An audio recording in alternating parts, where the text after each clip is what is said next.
communauté, j'espère que vous allez bien. Bonjour, bienvenue à tous et à toutes dans ce partage. Merci de votre présence, bienvenue aux nouveaux abonnés comme aux anciens, à ceux qui passaient par ce partage. Je ne sais pas quel titre je vais mettre à cette vidéo.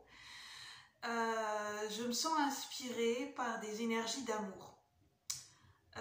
Déjà dans l'ancienne guidance, dans la dernière vidéo que j'ai publiée, je parlais d'énergie de passion amoureuse, d'énergie de feu, d'énergie d'amour.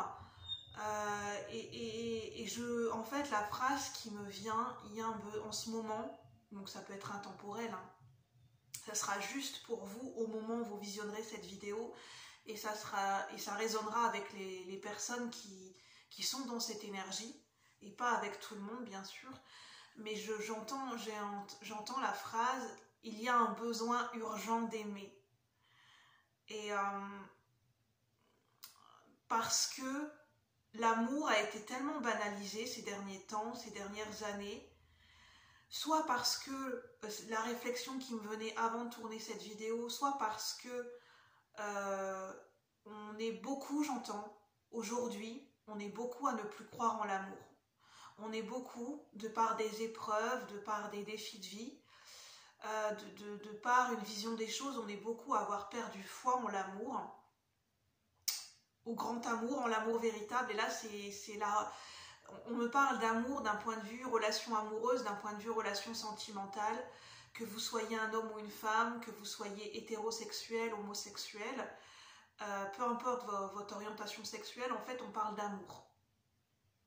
Et j'espère que, voilà, parce que j'ai pas utilisé le mot S, on va me censurer la vidéo, parce que voilà, c'est pas un gros mot, hein, j'ai envie de dire, donc j'espère sincèrement que la vidéo ne sera pas censurée. Je trouverais ça vraiment dommage, parce que, voilà, ça fait partie de la vie, j'ai envie de dire, c'est loin d'être un gros mot.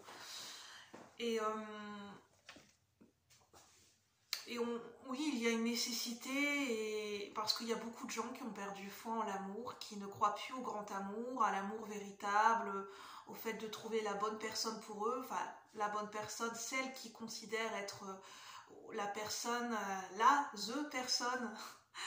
Et il y a beaucoup de gens qui n'y croient plus en fait, qui inconsciemment, qui ont envie d'y croire, mais en fait sans s'en rendre compte, on n'y croit plus vraiment. Et je suis amenée à vous lire des passages de ce livre, Voyage au pays de l'amour de Jacques Salomé. Et je ressens ces énergies d'amour parce que l'amour a besoin de refaire surface, cette énergie d'amour, elle a besoin de refaire surface en nous, autour de nous, et on se sent appelé, on se sent guidé à faire revivre cette énergie d'amour. Alors, désolée pour les bruits. Alors je vais vous lire des passages, de ce livre de Jacques Salomé, Voyage au pays de l'amour. Désolée, je vais mettre sur pause parce que là ça fait beaucoup de bruit. Je reviens 2 petites secondes, je mets sur pause. Je vous remercie. Je reviens, donc désolée pour les bruits. Quand un amour m'habite, il fait le plein en moi. Il occupe tout l'espace de mon corps et aussi de mon cœur et de mes pensées. Il devient un cadeau vivant pour chacune de mes cellules. Il est un soleil dans l'immensité de mes nuits. Il est le feu, l'air, l'eau, la terre et fait naître une étincelle nouvelle. Non, c'est pas une étincelle, en fait c'est une étoile, mais le mot qui m'est venu c'est une étincelle. On parle de faire renaître l'espoir de l'amour en nous. Dans chacune de mes respirations.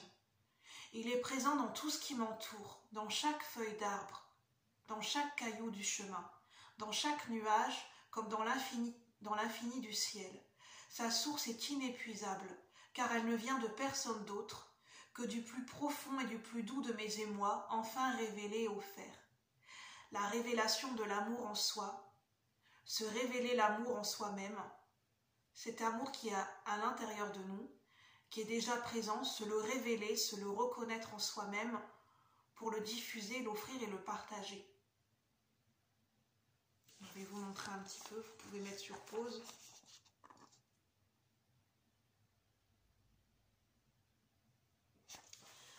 je vais lire et on va partager des lectures ensemble de Jacques Salomé, de ce livre, et puis on va partager un petit moment de méditation et de lecture, de se laisser imprégner par ces mots pour se laisser imprégner par cette énergie d'amour. Oser le voyage. Il y a en chacun d'entre nous une aspiration profonde, parfois irrésistible à aimer et à être aimé. Pour beaucoup s'ajoute le désir et la volonté d'aller au-delà de la rencontre amoureuse et de créer une relation de couple fiable dans la durée. Ce voyage au pays de l'amour est une invitation à s'interroger sur les découvertes et les errances qui vont traverser et bouleverser une relation amoureuse quand elle devient une relation de couple. En fait, c'est tout un cheminement. Une relation amoureuse versus une relation de couple, on nous parle d'étapes. Mais j'en dis pas de plus parce que voilà, j'ai plutôt envie que vous ressentiez l'énergie de ce que ça représente pour vous quand vous écoutez ces mots. Au-delà des émerveillements et des éblouissements qui illuminent les premiers temps d'une rencontre amoureuse, il s'agit de mieux comprendre quelques-uns des mystères de l'amour, non seulement pour nous permettre d'être plus lucides sur quelques-uns des enjeux, péripéties et obstacles qui vont inévitablement surgir au cours d'un cheminement commun, mais aussi pour tenter d'avancer ensemble et de construire une relation de couple qui puisse s'inscrire dans un projet de croissance pour chacun des protagonistes. Moi, ce que je retiens, ce qui est important, c'est qu'on nous parle de cheminement commun, d'engagement commun, projet de croissance pour chacune des deux personnes, chacun des deux partenaires. Comme nul ne sait à l'avance la durée de vie d'un amour, nous savons, même si nous souhaiterions, et j'en ai parlé dans la guidance précédente, l'ignorer, que s'engager dans l'aventure amoureuse est toujours risqué. Les écueils les plus redoutables se concrétisent quand il y a des sentiments asymétriques, quand il n'y a pas de sentiments en réciprocité, quand les ancrages qui structurent une relation de couple ne sont pas présents, quand les résurgences du passé altèrent le présent d'un quotidien qui est à créer à tout instant, qui est à créer à tout instant, à chaque instant. Qu'une relation, moi ce qui me vient, c'est qu'une relation, il n'y a jamais d'acquis dans une relation, parce que ça demande de cheminer ensemble, parce qu'il peut y avoir des douleurs du passé qui reviennent, des mémoires, des blessures du passé qui peuvent venir entacher cette relation amoureuse au moment présent. Et c'est pas quelque chose de négatif, c'est quelque chose à prendre conscience, à œuvrer ensemble sur un chemin commun de guérison, j'entends. Autant de points forts et de repères à créer, à baliser et à respecter. Alors les questions qu'on peut se poser à travers la poésie et la littérature universelle: comment conserver la magie des premiers émois? Que faire pour maintenir vivace le désir d'être ensemble? Comment faire durer l'amour? Comment lui éviter les pièges de la répétition, l'usure et la monotonie du quotidien? Comment ne pas se leurrer avec l'illusion possible qu'un changement de partenaire puisse être une solution? Point d'interrogation.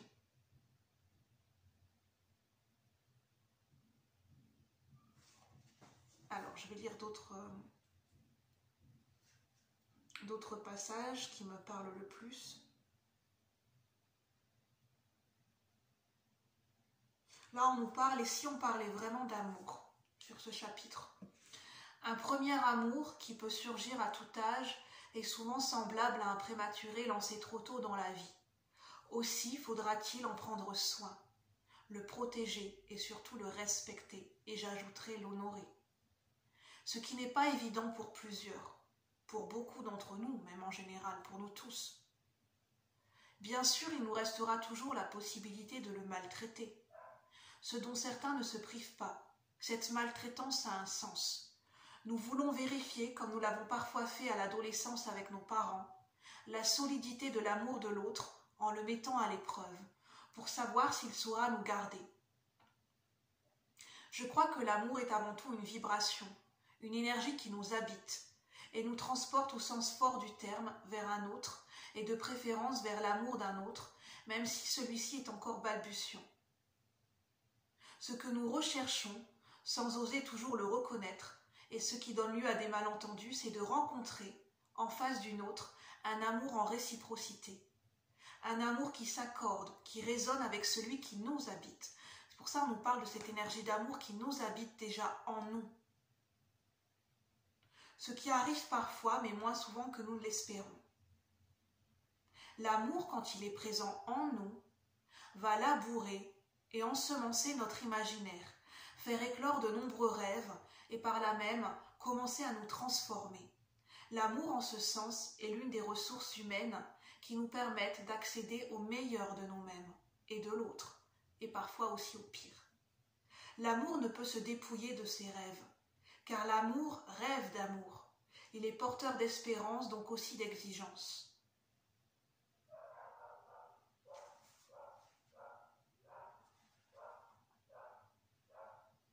Je vais remettre un peu sur pause, je suis désolée. Il y a vraiment du bruit en ce moment, les énergies semblent influencer beaucoup d'entre nous. Me revoici, désolée d'avoir mis sur pause 2 fois. J'ai été voir quand même ce qui se passait en bas. J'ai ma chienne qui est jalouse, qui est agacée parce que j'ai les chats qui jouent entre eux. Donc quand elle est jalouse, et ben voilà, quand elle n'est pas contente, elle aboie. Donc voilà, hein, en ce moment, je ne sais pas si pour vous, c'est une petite parenthèse, j'ai mes animaux qui sont de mauvaise humeur en ce moment, qui sont pas trop, qui sont nerveux, je pense les animaux sont très réceptifs aux énergies et je pense que je me suis fait cette réflexion hier. Je pense que les animaux en ce moment, je ne sais pas vous, mais ils sont impactés par les énergies. Voilà. Alors, je vais voir s'il y a d'autres chapitres qui me parlent. S'il vous plaît, les guides, un autre chapitre. Ah, je parlais de prendre le risque. Alors, toute relation amoureuse est un risque, car nul ne sait à l'avance la durée d'un amour. C'est pourquoi il convient de vivre une relation de couple dans le plein d'un présent, dans le plein, dans cette énergie de plein, dans ce moment présent, sans le charger de reproches et de ressentiments, de pouvoir nourrir la relation par des échanges et des partages de qualité, la qualité avant la quantité. C'est moi qui le rajoute. Ce qui maintient 2 êtres ensemble, ce ne sont pas les sentiments, mais plutôt la richesse de la relation. Ah, c'est intéressant. Ce ne sont pas les sentiments, mais plutôt la richesse de la relation. Après, c'est la vision des choses de Jacques Salomé. Hein. Donc prenez comme ça vous parle. Mais je trouve ça intéressant. C'est elle qui va vivifier, alimenter les sentiments, dynamiser les désirs. Donc on nous parle de richesse, nourrir la richesse de la relation. C'est elle qui va vivifier, alimenter les sentiments, dynamiser les désirs et ciseler les affinités de l'un et de l'autre. La durée de vie d'un couple sera donc liée à la vitalité de la relation que chacun proposera à l'autre. Être acteur dans la relation, nourrir la relation. Et pour nourrir la relation avec l'autre, c'est nourrir déjà avant tout la relation avec soi-même en parallèle. Relation dans laquelle devrait circuler plus de messages positifs, gratifiants, valorisants et bienveillants que de messages toxiques à base de dévalorisation, de critiques, de reproches et d'accusations. La durée de vie du couple sera aussi liée à la capacité de chacun de pouvoir se remettre en cause, de partager des aspirations, des imaginaires et des rêves différents.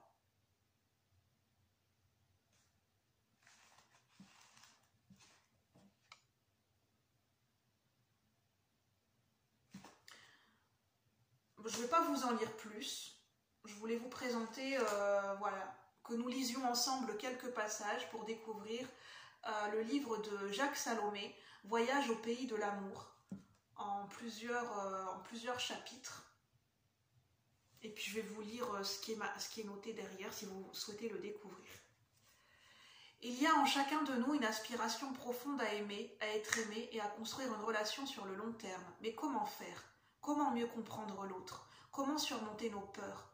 Avec son inimitable talent, Jacques Salomé explore la rencontre amoureuse à travers les pièges et les questionnements des couples et nous livre par la même occasion le fruit d'une vie consacrée à retrouver les chemins de l'amour authentique. Alors je pense que ça peut parler autant aux personnes qui sont célibataires, qui se considèrent comme célibataires, qu'aux personnes qui sont déjà en couple et qui aspirent à construire ou à reconstruire une vie de couple peut-être différente ou à nourrir leur relation de manière différente, ou à des personnes célibataires qui souhaitent vivre un amour partagé, qui souhaitent un engagement dans un couple. Donc ça peut intéresser tout le monde, je pense. Donc sur ce, je vais vous laisser. Je voulais vous lire quelques passages par rapport à ces énergies d'amour que je ressens en ce moment. Je pense que ces chapitres, que ces mots, que ces inspirations pourront résonner avec chacun d'entre nous, selon ce que vous avez besoin d'entendre et selon ce que vous ressentez à un instant T, et par rapport à ce qui vous touche, vous personnellement, dans votre situation. Donc prenez uniquement ce qui vous parle et d'interpréter ces mots comme vous le sentez. Je vous remercie, je vous souhaite une bonne journée, je vous dis à bientôt pour de nouveaux partages. Bye bye la communauté, à bientôt.